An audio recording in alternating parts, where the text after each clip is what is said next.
percaya Kau yang berjanji setia,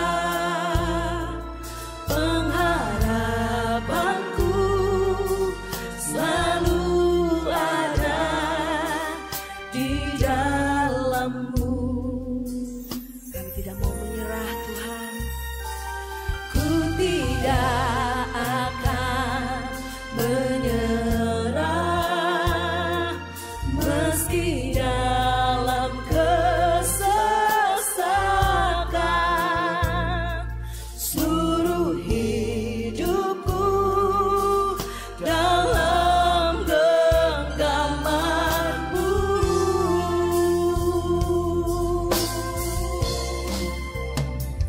Aku punya Tuhan yang besar, yang telah berjanji dan sanggup menggenapi imanku bersepakat percaya kuasa-Nya.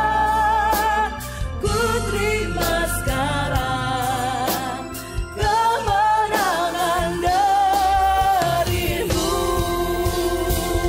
Aku punya Tuhan yang besar, yang telah berjanji dan sanggup menggenapi imanku bersepakat percaya kuasa-Nya.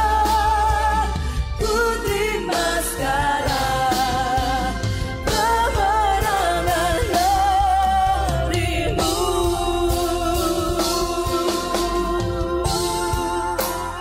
Benar Tuhan, kami mau terima kemenangan demi kemenangan asal bersama-Mu Tuhan.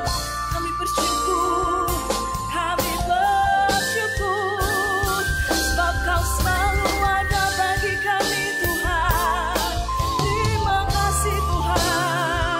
Dalam hadirat Tuhan sehendak kita semua berdiri, menyatakan di hadapan Tuhan, kami punya Tuhan yang besar, yang mampu menghidupi setiap kehidupan kami. Haleluya. Aku punya Tuhan yang besar, yang telah berjanji dan sanggup menggenapi imanku bersepakat percaya kuasa-Nya. Ku terima sekarang kemenangan dari-Mu. Dengan iman katakan, aku punya Tuhan yang besar, yang telah berjanji dan sanggup menggenapi imanku bersepakat percaya kuasa-Nya. Ku terima sekarang kemenangan dari-Mu. Terima sekarang, ku terima sekarang kemenangan dari-Mu. Terima sekarang, ku terima sekarang kemenangan dari-Mu. Haleluya. Ya, sedianya ini Bapak Gembala yang berkhotbah pagi ini, tapi beliau tidak bisa hadir karena ada kesibukan yang nggak bisa ditinggal. Jadi ada urusan sangat penting, sehingga saya menggantikan beliau. Kita berdoa supaya urusannya cepat selesai dan beliau bisa kembali, dan juga Ibu Gembala. Baik, pagi ini saya mau bicara tentang sebuah topik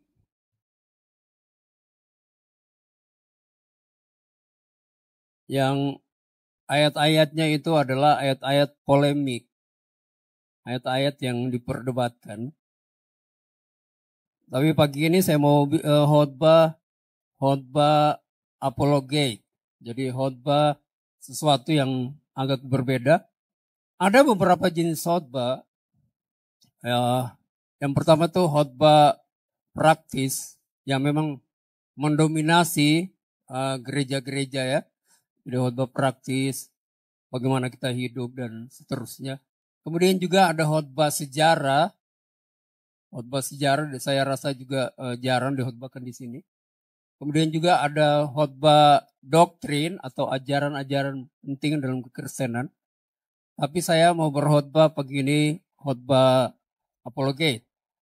Khotbah untuk menjawab keberatan-keberatan orang yang tidak percaya tentang apa yang ditulis oleh Alkitab. Nah, jadi itu yang saya akan khotbahkan. Baik, kita akan membaca dari Markus pasal 10 ayat 17 sampai ayat yang ke-27. Ini sebuah bacaan yang sering kita baca. Saya juga yakin bahwa Bapak Ibu Saudara sering juga dengar khotbah dari ayat-ayat ini. Tapi izinkan saya membagi sesuatu yang mungkin agak berbeda dari apa yang biasa Bapak Ibu dengar. Ya, jadi mari kita baca dari Markus pasal 10 ayat 17 sampai ayat yang ke-27. Nah, saya meminta tolong untuk kita membacanya secara bergantian. Jadi saya akan membaca ayat 17, Bapak Ibu Saudara ayat yang genap ya. Jadi saya yang ganjil, Bapak Ibu ayat yang genap. Nanti kemudian ayat 27 kita akan membacanya secara bersama-sama. Baik, saya akan mulai. Pada waktu Yesus berangkat untuk meneruskan perjalanannya, datanglah seorang berlari-lari mendapatkan dia, dan sambil bertelut di hadapannya, ia bertanya, "Guru yang baik, apa yang harus kuperbuat untuk memperoleh hidup yang kekal?"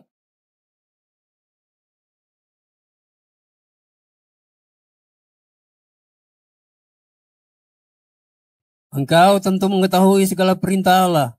Jangan membunuh, jangan berzina, jangan mencuri, jangan mengucapkan saksi dusta, jangan mengurangi hak orang, hormatilah ayahmu dan ibumu.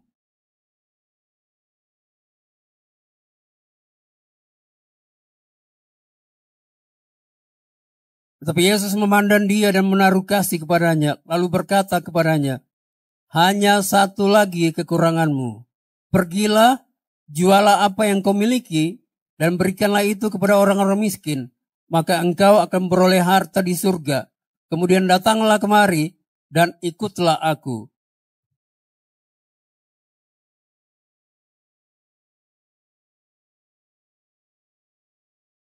Lalu Yesus memandang murid-muridnya di sekelilingnya dan berkata kepada mereka, "Alangkah sukarnya orang beruang masuk ke dalam kerajaan Allah."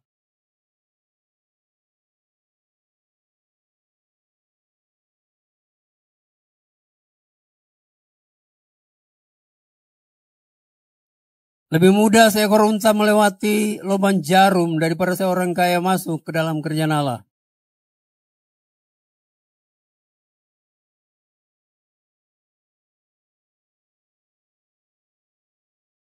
Sama-sama.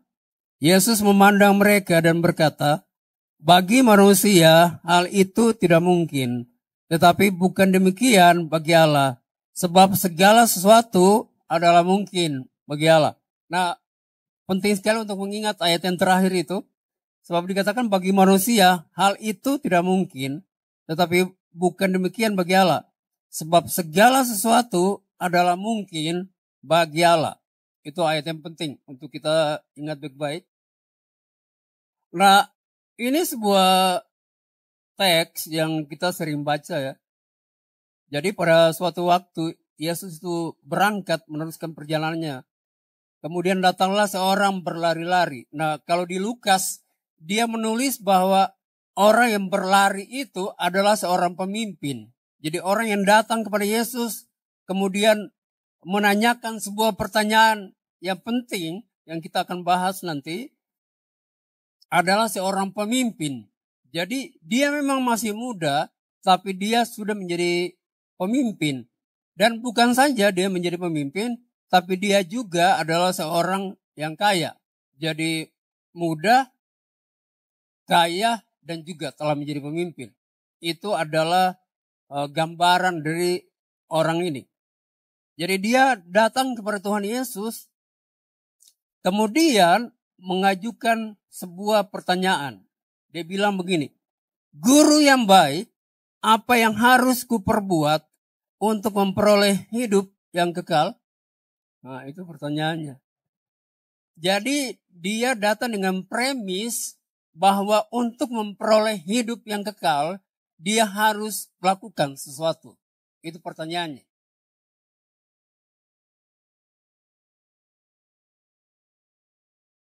Nah, saya rasa bahwa pertanyaannya anak muda itu adalah pertanyaan dari hampir semua manusia. Bahwa kalau berhubungan dengan memperoleh hidup yang kekal atau keselamatan, mereka pikir bahwa mereka harus melakukan sesuatu untuk supaya memperoleh hidup yang kekal. Nah, anak muda ini juga begitu. Pemimpin ini juga seperti itu. Dia datang dengan pikiran di kepalanya bahwa dia harus melakukan sesuatu untuk supaya dia memperoleh hidup yang kekal. Nah, pada masa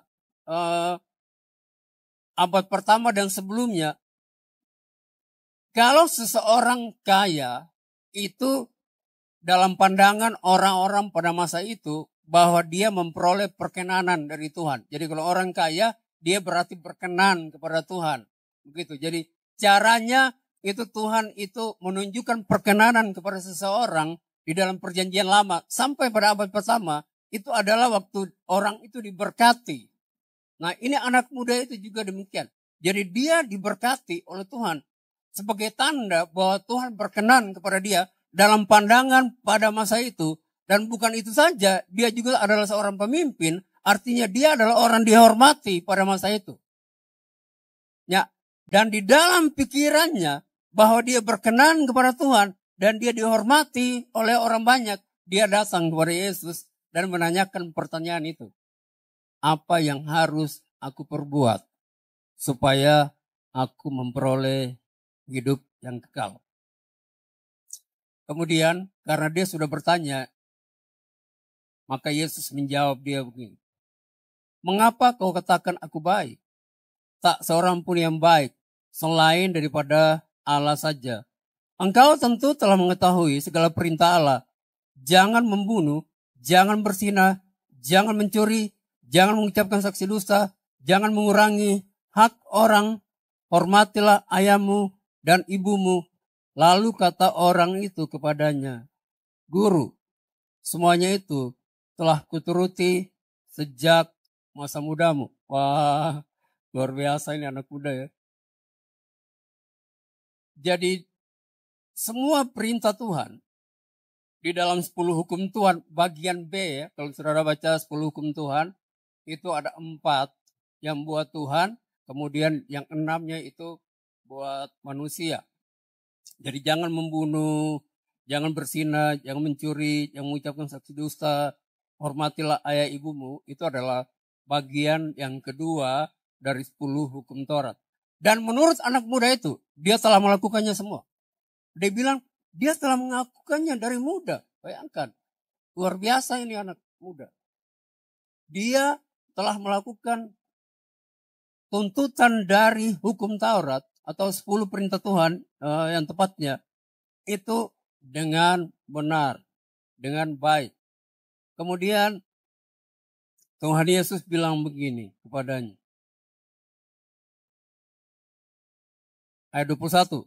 Tetapi Yesus memandang dia dan menaruh kasih kepadanya. Lalu berkata kepadanya, hanya satu lagi kekuranganmu. Pergilah, jualah apa yang kau miliki dan berikanlah itu kepada orang miskin. Maka engkau akan beroleh harta di surga. Kemudian datanglah kemari dan ikutlah aku. Mendengar perkataan itu, ia menjadi kecewa. Lalu pergi dengan sedih sebab banyak hartanya. Oke. Jadi karena dia sudah bertanya, Tuhan menjawab dia. Kemudian waktu dia jawab, dia menanyakan lagi. Dia menjawab bahwa semua tuntutan dari 10 hukum Taurat itu ya, atau 10 perintah Tuhan, bagian B-nya itu telah dia lakukan sejak masa muda. Kemudian Tuhan Yesus bilang begini buat dia, cuma satu saja kekuranganmu. Kalau kamu bisa lakukan itu, maka kamu ikut aku. Setelah itu kamu bisa memperoleh harta di surga. Itu kata Tuhan Yesus. Dan hal itu adalah jualah apa yang kau miliki dan berikanlah itu kepada orang miskin. Nah, kalau kita mendengar jawaban Tuhan Yesus, sepertinya Tuhan Yesus itu membenarkan apa yang anak muda itu pikirkan. Yaitu dia bisa memperoleh keselamatan atau hidup yang kekal dengan melakukan sesuatu.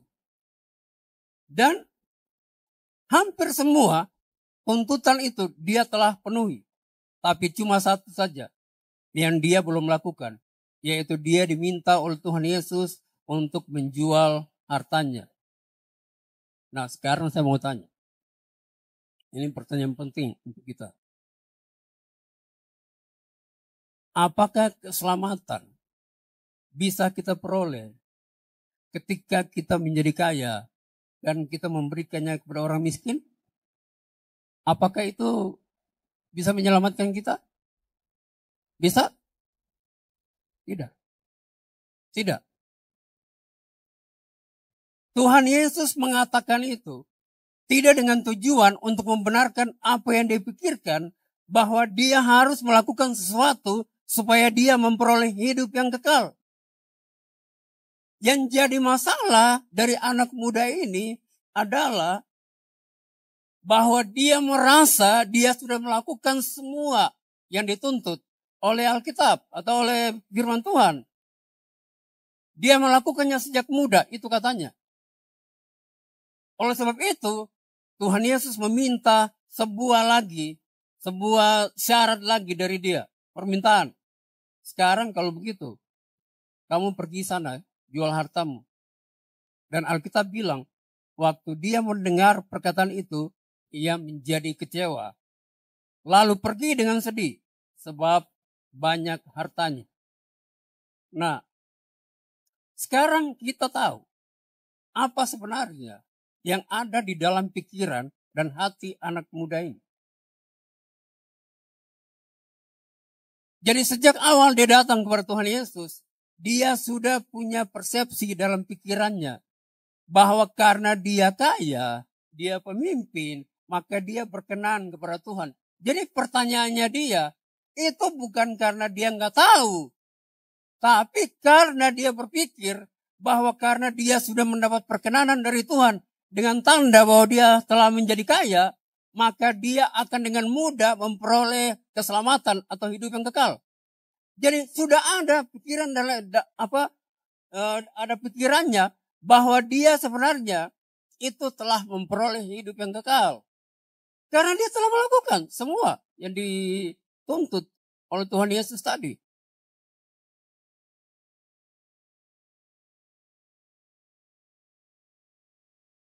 Tetapi permintaan Tuhan Yesus kemudian membuka kedoknya bahwa dia sebenarnya tidak melakukan firman Tuhan dengan sempurna. Karena kemudian dia pergi ketika Tuhan Yesus meminta dia menjual semua hartanya. Jadi yang menjadi penghalang bagi dia itu adalah hartanya. Rupanya hartanya telah membuat dia merasa nyaman.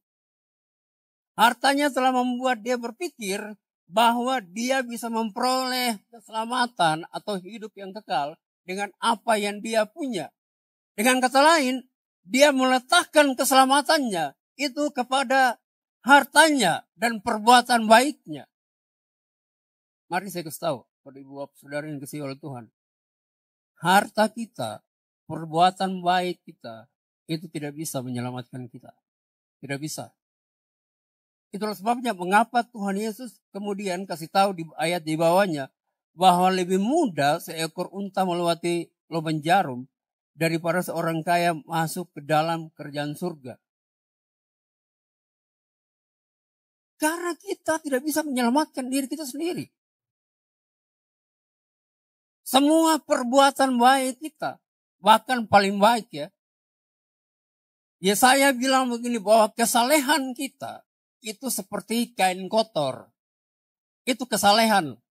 Artinya semua kebaikan kita itu sama sekali tidak bisa menjamin kita bisa memperoleh hidup yang kekal. Karena bahkan kebaikan kita pun di mata Tuhan itu, tanpa kita percaya kepada Tuhan, itu adalah sesuatu yang tidak berharga sama sekali. Sesuatu yang najis malah. Jadi keselamatan tidak bisa diperoleh baik dengan perbuatan baik maupun dengan apa yang kita miliki. Keselamatan hanya bisa dikerjakan oleh Tuhan sendiri. Itu sebabnya Tuhan Yesus bilangkan pada ayat yang terakhir, bahwa bagi manusia itu tidak mungkin. Bagi Allah itu mungkin. Karena apa? Karena keselamatan hanya bisa dikerjakan oleh Allah sendiri. Atau oleh Tuhan sendiri. Kita tidak bisa mengerjakan keselamatan kita. Tidak bisa.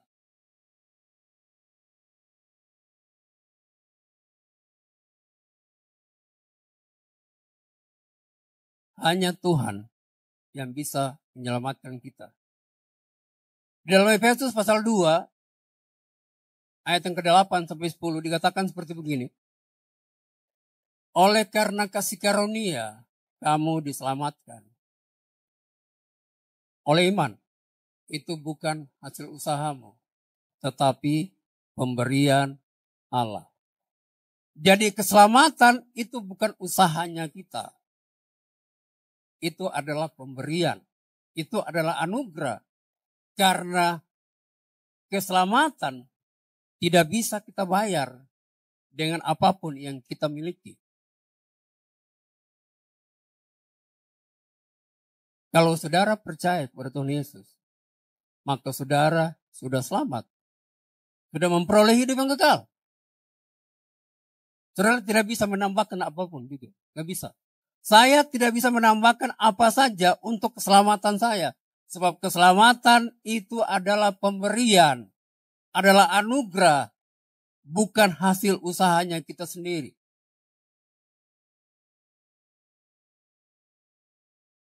Itu yang harus kita pahami tentang keselamatan. Keselamatan sudah dikerjakan oleh Tuhan Yesus. Kita enggak mengerjakan apa-apa untuk keselamatan kita. Karena telah selesai. Waktu Tuhan Yesus di tiang gantungan, di tiang salib, dia bilang, sudah selesai. Penebusan itu sudah selesai. Dikerjakan 2000 tahun yang lalu. Kita sekarang tinggal menikmati keselamatan itu. Dan sebagai respons atas keselamatan yang Tuhan telah berikan kepada kita, maka kita berbuat baik. Kita tidak berbuat baik untuk keselamatan. Kita berbuat baik karena rasa syukur kita kepada keselamatan yang Tuhan telah berikan kepada kita. Itu yang benar. Jadi keselamatan tidak bisa dibeli. Keselamatan itu adalah pemberian yang Tuhan kasih kepada kita. Oke, itu yang pertama. Yang kedua,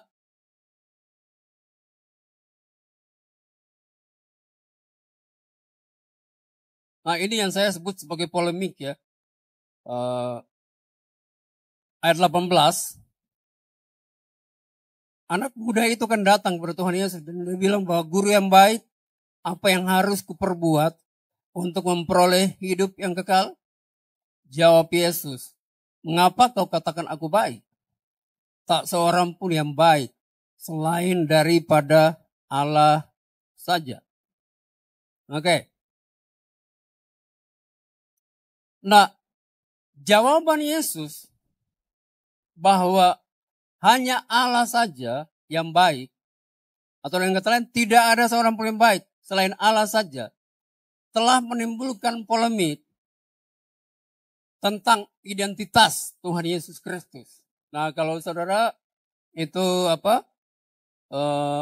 belajar, saudara akan tahu bahwa perkataan Tuhan Yesus itu telah menjadi alat untuk mengatakan bahwa Yesus itu bukan Tuhan. Karena kan dia bilang begini toh, mengapa kau katakan aku baik? Tak seorang pun yang baik selain daripada Allah saja. Nah, saya mau kasih dua pandangan tentang perkataan Tuhan Yesus itu. Bahwa dengan mengatakan atau dengan Yesus menjawab bahwa hanya Allah saja yang baik, itu menunjukkan bahwa Yesus itu bukan Allah. Karena dia bilang bahwa hanya Allah saja yang baik. Nah, ini ada seorang profesor ahli perjanjian baru. Tapi dia itu latar belakangnya teologi liberal ya. Dia bilang begini, namanya itu Profesor Del Martin. Dia bilang bahwa dengan mengatakan bahwa hanya Allah saja yang baik, Yesus di sini menolak untuk disebut sebagai Allah. Dia bilang begitu. Ini profesor dan ahli perjanjian baru. Kemudian ada seorang lagi yang bernama Majid Arasi. Dia itu penulis buku The Muslim Jesus. Nah, dia bilang begini, bahwa Yesus dengan bertanya kepada anak muda itu, mengapa engkau mengatakan aku baik? Maka Yesus sebenarnya menolak untuk disebut sebagai Tuhan. Itu keberatannya. Jadi ayat ini menimbulkan polemik. Karena Yesus bilang bahwa hanya Allah saja yang baik, maka itu adalah alasan bagi mereka untuk menolak ketuhanan Yesus. Tapi apakah betul seperti itu? Apakah dengan berkata bahwa hanya Allah saja yang baik, Yesus kemudian itu menolak disebut sebagai Tuhan atau adalah Allah sendiri? Nah, mari kita perhatikan ayat itu baik-baik ya. Karena waktu Yesus bilang,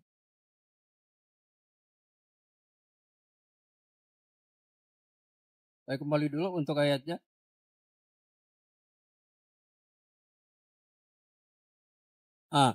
Ayat 18. Jawab Yesus, mengapa kau katakan aku baik?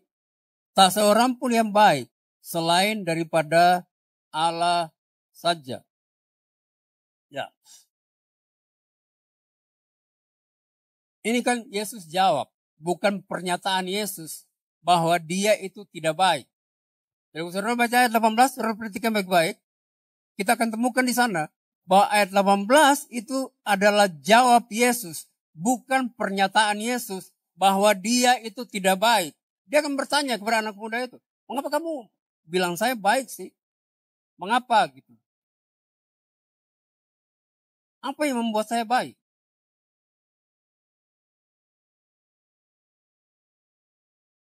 Jadi kalau kita perhatikan baik-baik ayat ini, kita akan langsung menemukan bahwa sebenarnya jawab Yesus itu malah justru menunjukkan bahwa dia itu adalah Allah sendiri. Karena begini, dia bilang kan begini, jawab Yesus, mengapa kau katakan aku baik? Sementara yang baik itu cuma Allah saja. Jadi karena engkau katakan aku baik, sementara yang baik itu cuma Allah saja, sebenarnya aku itu adalah Allah.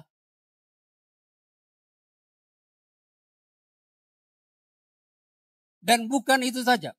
Bukan jawabannya Yesus itu hanya menunjukkan bahwa dia Allah. Injil Markus itu tidak dimulai dari pasal 10. Injil Markus itu dimulai dari pasal 1. Jadi kalau cuma ayat ini yang kita pegang, ya itu bisa jadi polemik. Makanya saya selalu kasih tahu ya, kalau saudara baca Alkitab, jangan mencopot-copot ayat. Karena Alkitab itu adalah sebuah buku yang memang itu seluruhnya itu harus dipahami. Artinya begini, Alkitab itu bukan ayat lepas demi ayat. Alkitab itu adalah cerita utuh dari Kejadian sampai Wahyu. Nah, biasanya kalau orang mencopot ayat, maka jadinya seperti begitu. Tapi kalau saudara buka Markus pasal 1, maka saudara akan temukan di sana bahwa Markus telah memulai Injilnya dengan menulis, menggambarkan Yesus itu adalah apa. Ayat 1 dia bilang begini, inilah silsilah Yesus Kristus. Markus pasal 1. Dia bilang begini, inilah permulaan Injil tentang Yesus Kristus, apa? Anak Allah. Ini prolognya Injil Markus. Jadi Markus telah memulai Injilnya dengan menggambarkan Yesus sebagai anak Allah. Nah, bagaimana tiba-tiba orang bisa berpikir waktu Yesus bilang bahwa hanya Allah saja yang baik, berarti dia bukan Allah?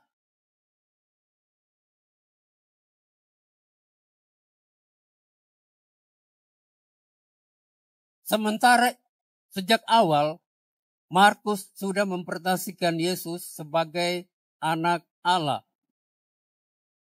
Dan ayat yang kedua dia bilang begini, seperti ada tertulis dalam kitab Nabi Yesaya, lihatlah aku menyuruh utusanku mendahului engkau, ia mempersiapkan jalan bagimu. Dia mengutip Yesaya pasal 40 yang menggambarkan tentang kedatangan Mesias atau kedatangan Tuhan ya yang akan datang untuk menebus manusia. Jadi Markus memulai Injilnya dengan menggambarkan Yesus sebagai Mesias anak Allah. Makanya tidak mungkin kemudian Markus pasal 10 terus karena dia bilang bahwa dia tanya mengapa engkau bilang aku baik, maka dia bukan Tuhan. Yesus Tuhan. Karena semua Injil menggambarkan Yesus itu adalah Yahweh dalam perjanjian lama yang menjadi manusia. Itu juga adalah tema dari Injil Markus. Yesus digambarkan sebagai anak Allah. Jadi problema tentang ketuhanan Yesus Kristus itu telah selesai. Bahwa Yesus sebenarnya dengan menanyakan kepada anak muda itu, mengapa engkau mengatakan aku baik? Dia sedang kasih tahu kepada anak muda itu bahwa dia adalah Allah. Karena hanya Allah saja yang baik. Itu adalah Yesus yang kita percaya. Dia Tuhan. Dan dia adalah juru selamat kita semua. Yang terakhir. Yang terakhir dari Markus. Pasal 10 tadi. Ini dilema yang biasa itu diperdebatkan. Tentang unta ya. Unta masuk lubang jarum. Mungkin saudara pernah dengar khotbah ya. Khotbah tentang unta masuk lubang jarum. Oke, ayat yang 24. Murid-muridnya tercengang mendengar perkataannya itu. Tetapi Yesus menyambung lagi. Anak-anakku, alangkah sukarnya masuk ke dalam kerjaan Allah. Lebih mudah seekor unta melewati lubang jarum daripada seorang kaya masuk ke dalam kerajaan Allah. Mereka makin gempar dan berkata seorang kepada yang lain, jika demikian, siapakah yang dapat diselamatkan? Nah, dilema tentang unta masuk lubang jarum.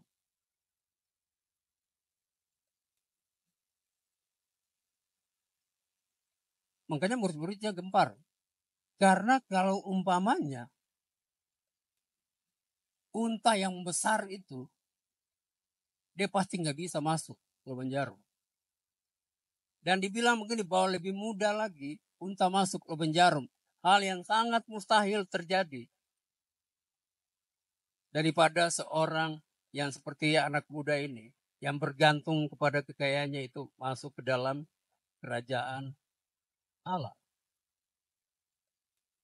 Maka para penafsir itu kemudian berpikir.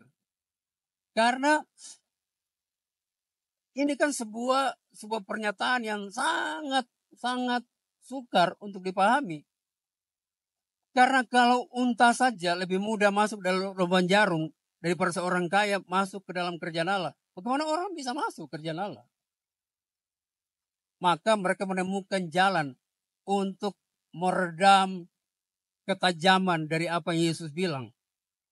Mereka bilang begini, bahwa di Yerusalem itu ada sebuah pintu yang namanya pintu lubang jarum.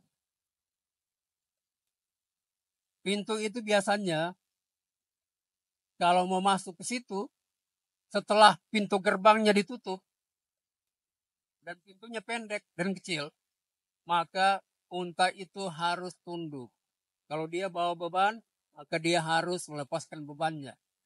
Itu caranya para pengkhotbah dulu menafsir seperti itu. Mungkin saudara pernah dengar juga tafsiran seperti itu. Jadi untuk mempermudah atau meredam ketajaman dari apa yang Yesus bilang tentang sebuah kontras yang luar biasa, maka mereka bilang bahwa yang dimaksudkan oleh Tuhan Yesus adalah sebuah pintu yang disebut pintu lubang jarum. Kalau unta mau masuk ke situ, dia harus tunduk. Nah, itu maksudnya Tuhan Yesus katanya. Okay. Nah, ada juga yang berkata begini, bahwa sebenarnya Tuhan Yesus itu nggak bilang unta, tapi bilang tali. Karena kamelon sama kamilon itu dua kata yang hampir bersamaan. Jadi bahasa Yunani itu kamilon itu artinya tali besar, tali yang biasa dipakai untuk kapal. Tapi kamelon itu unta. Jadi unta itu kamelon, kamilon itu adalah tali. Jadi mereka bilang bahwa mungkin saja Yesus bilang itu adalah kamilon, bukan kamelon. Untuk membuat itu lebih mudah dipahami. Karena kan bagaimana ini orang masuk kerjaan surga kalau lebih mudah itu unta yang besar itu masuk ke penjara. Nah, saya mau kasih tahu saudara bahwa dua-dua tafsiran itu tidak bisa dipertanggungjawabkan. Karena pintu lubang jarum itu tidak ada pada abad pertama. Jadi pintu lubang jarum yang ada di Yerusalem itu baru dibuat itu abad 14. Tidak ada pada waktu Yesus itu berkhotbah dan bilang perumpamaan ini. Tidak ada. Dan juga kamelon sama kamilon itu dua hal yang berbeda. Memang itu maksudnya Yesus. Bahwa betapa tidak mungkinnya seseorang itu masuk kerjaan Allah kalau dia bergantung kepada kemampuannya atau kepada hartanya. Itu maksudnya Tuhan Yesus. Jadi menutup semua kemungkinan bagi siapa saja yang mau mencoba memperoleh keselamatan dengan cara berbuat baik. Atau melakukan sesuatu untuk supaya memperoleh keselamatan. Apakah itu berarti saudara nggak boleh kaya? Tidak. Kayalah saudara. Saya berdoa supaya saudara semua kaya. Karena miskin itu juga tidak baik. Betul. Miskin itu susah. Jadi yang dimaksudkan oleh Tuhan Yesus itu bukan berarti orang kaya itu nggak masuk kerjaan Allah. Jangan salah sangka. Yang dimaksudkan oleh Tuhan Yesus dalam pasal ini adalah bahwa tidak mungkin seseorang memperoleh keselamatan itu dengan cara melakukan perbuatan baik atau bergantung kepada kekayaannya. Tidak mungkin.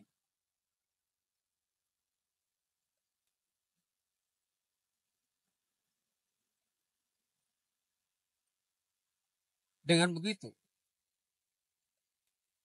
kita tiba pada kesimpulan.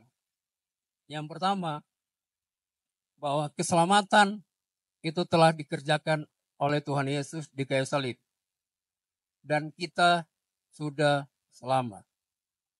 Amin. Saudara percaya saudara sudah selamat? Ya. Saudara sudah memperoleh hidup yang kekal. Cuma saudara belum masuk surga. Itu dua hal yang berbeda. Sudah memperoleh hidup yang kekal, tapi belum masuk surga karena masuk surga nanti. Tapi kalau saudara mau cepat masuk surga juga bisa. Bisa. Silakan minta aja supaya saudara cepat masuk surga. Nanti dipanggil Tuhan nanti malam ya. Oke, kita semua telah diselamatkan. Kita telah memperoleh hidup yang kekal. Karena itu adalah perbuatan yang Tuhan Yesus lakukan di kayu salib. Menyelamatkan kita semua. Itu yang pertama. Yang kedua, kalau saudara diberi harta atau kedudukan sama seperti anak muda ini, maka kita harus memakainya untuk memuliakan Tuhan dengan apa yang kita miliki. Kita memang berutang sama Tuhan. Bapak Ibu Saudara yang dikasihi oleh Tuhan. Kita semua berutang karena kita nggak bisa bayar apa yang Tuhan telah buat bagi kita. Nggak bisa. Kita nggak bisa bayar. Nah, apa yang kita bisa buat Tuhan adalah hidup kita dipersembahkan untuk Tuhan. Apa yang kita punya dipersembahkan buat Tuhan. Tuhan gak suruh kita jual harta kita kemudian kasih ke orang miskin. Dalam pengertian seperti yang Tuhan Yesus minta. Bukan itu maksudnya. Kalau saudara punya harta, kemudian saudara kasih semua ke orang miskin, saudara nanti jadi miskin kan? Iya. Nanti jadi masalah baru lagi kalau begitu. Bukan itu maksudnya Tuhan Yesus. Maksudnya Tuhan Yesus adalah supaya kita melepaskan keterikatan kita dengan harta kita, dengan kedudukan kita. Dan itu tidak menjadi andalan bagi kita. Itu yang dimaksudkan oleh bacaan yang kita baca tadi. Menjadi kaya lah, Bapak Ibu Saudara yang dikasihi Tuhan. Tapi jangan bergantung kepada kekayaan. Ingat, kekayaan itu bersifat sementara. Kekayaan, kekuatan, kecantikan, kegantengan, kepintaran, semuanya itu sementara. Yang kekal itu adalah Tuhan sendiri. Dan waktu kita ketemu dengan Tuhan adalah hal yang paling terindah yang kita bisa miliki dalam hidup sebagai manusia di muka bumi ini. Nah, Tuhan kiranya memberkati kita semua dan menolong kita bahwa Yesus itu Tuhan. Dan yang kedua, keselamatan kita telah dikerjakan oleh Tuhan Yesus. Saudara nggak mengerjakan keselamatan saudara. Yang saudara dan saya harus buat adalah meresponi keselamatan yang Tuhan telah buat bagi kita dengan melakukan apa yang Tuhan perintahkan bagi kita. Tuhan memberkati kita semua. Amin.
Gecaplah dan